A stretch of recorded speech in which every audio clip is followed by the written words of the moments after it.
Hello বন্ধুরা, আমি Prabhas magic kitchen থেকে আপনাদের শুভেচ্ছা জানাচ্ছি। আশা করি আপনারা সবাই ভালো এবং সুস্থ আছেন। আজকে আবারও চলে আসলাম নতুন একটা রেসিপি নিয়ে। খুব সহজ এবং মজাদার একটা রেসিপি। আপনারা দেখতে পাচ্ছেন আমি লাউ শাক কেটে নিচ্ছি। এটা আমাদের গাছের লাউ শাক।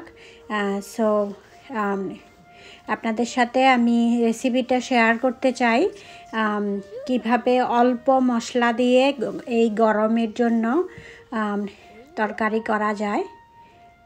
আমি এই শাকগুলোকে আগে কেটে নিচ্ছি। আমি ডাঁটাগুলোকে আলাদা রাখবো, না হয় শাক আর ডাঁটা একসাথে দিলে শাকগুলো বেশি সিদ্ধ হয়ে যায়।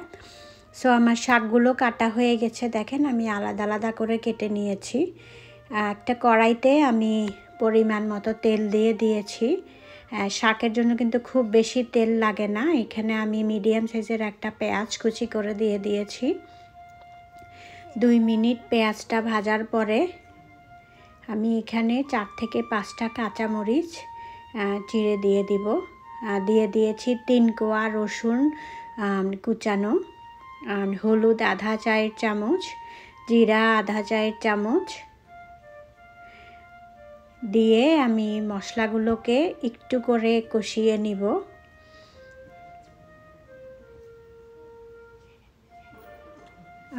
মশলাগুলো যেন পুড়ে না যায়, সামান্য পরিমাণ পানি দিয়ে দিয়েছি আমি। দিয়ে আমি মশলাগুলোকে একটু ভালো করে কষিয়ে নিব।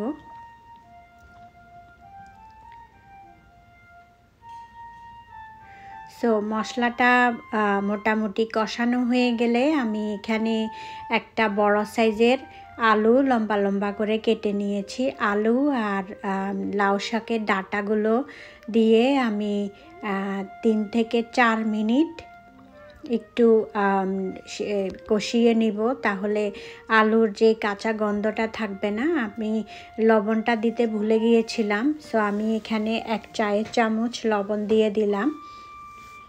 লবণটা আপনাদের পরিমাণ, রান্না কতটুকু করবেন তার উপরেও কিন্তু নির্ভর করে।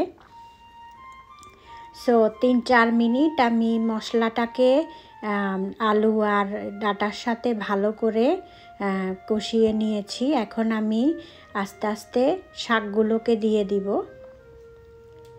শাকগুলোর সাথে যে পানি ছিল, তো আমি এখানে আর একটু পরিমাণ পানি অ্যাড করব, প্রায় 1 কাপ থেকে 1.5 কাপের মতো। আর শাকের থেকে কিন্তু পানি বের হবে।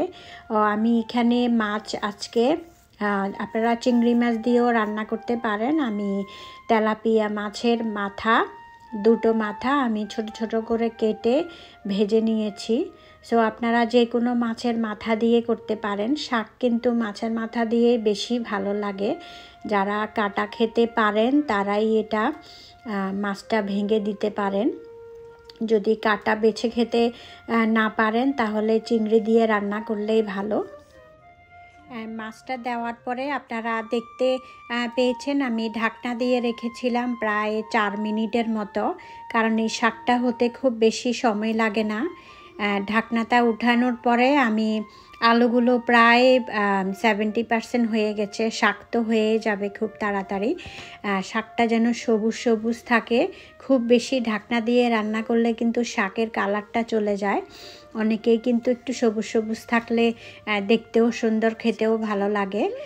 আমি এখানে ধনে পাতা দিয়ে দিয়েছি পরিমাণ মতো।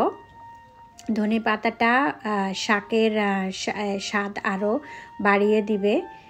তো এইটাকে আমি একটু নাড়াচাড়া করে ধনে পাতাগুলোকে ভালো করে মিশিয়ে দিয়ে আমি মাছটাকেও একটু ভেঙে দিয়েছি, আলুটাকে একটু ভেঙে দিয়েছি, তাহলে ঝোলটা আর একটু ঘন হবে টানতে টানতে।